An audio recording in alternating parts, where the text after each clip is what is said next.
اللہ کے نبی صلی اللہ علیہ وسلم بھی اس میں زخمی ہوئے.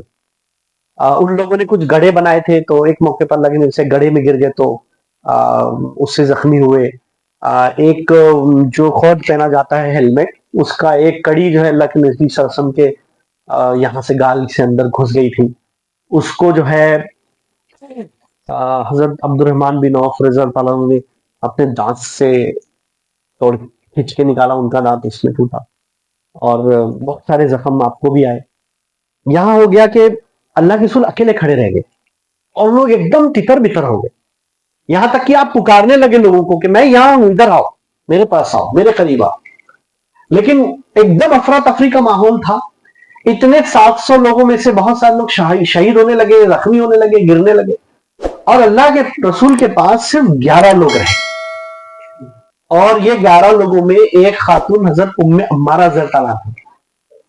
اور چونکہ بہت زیادہ حملے ہو رہے تھے، اب کفار کا ٹارگٹ یہ تھا کہ کسی طرح اللہ کے نبی صلی اللہ علیہ وسلم کا کام تمام کر دیا جائے. تو وہ پے در پے حملے کرنے کے لیے اللہ کے رسول کے قریب آنے لگے، تیر برساتے تھے، تلواروں کے وار ہوتے تھے، نیزوں کے وار ہوتے تھے، اور ٹارگٹ یہی تھا کہ وہ. تو جب آپ گڑھے میں گرے تو ابن قمیہ کا نام آتا ہے کافر کا، اسی نے گڑھے بنایا تھا، اس کو دکھے نہیں اللہ کے لیے، تو اس نے ایک افواہ یہ پھیلانی شروع کر دی کہ محمد ختم ہو چکے ہیں. یعنی اتنی افراتفری کے ماحول میں میدان جنگ میں ایک افواہ یہ گردش کرنے لگی کہ اللہ کے نبی صلی اللہ علیہ وسلم شہید ہو چکے ہیں. تو مسلمانوں کے اندر دو طریقے کے رد عمل سامنے آتے ہیں. ایک رد عمل یہ تھا کہ جب اللہ کے نبی صلی اللہ علیہ وسلم ہی نہیں رہے تو اب ہم کیا کریں گے، تو تلوار اولاد چھوڑ.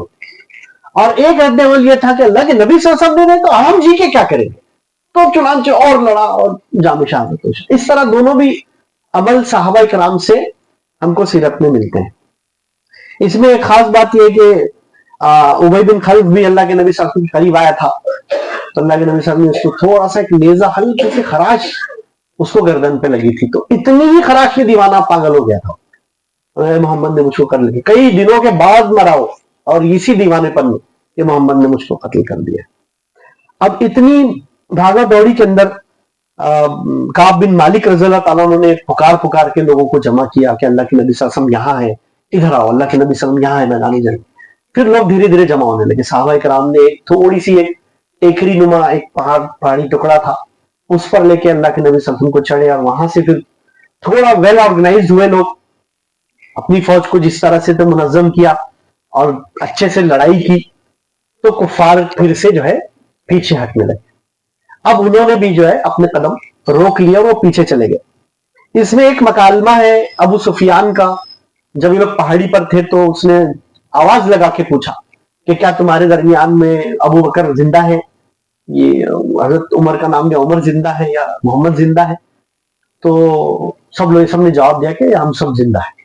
تو نے کہا، اس نے حبل کے اپنے دیوتاؤں کے نعرے لگائے.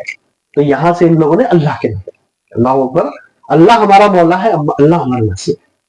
اور اس مکالمے کو لوگوں نے دو بڑے کیمپس کا ذکر کیا کہ یہ ایک نظریہ ہے، ایک عقیدہ ہے، اس کا اظہار یہ نعرے کرتا ہے، اور اس طرف میں یہ ایک نظریہ اور ایک عقیدہ یہ اس کا اظہار کرتا ہے. اتنے سے کلمات کے اندر ہی اتنا بڑا ڈفرنس ہم کو نظر آتا ہے.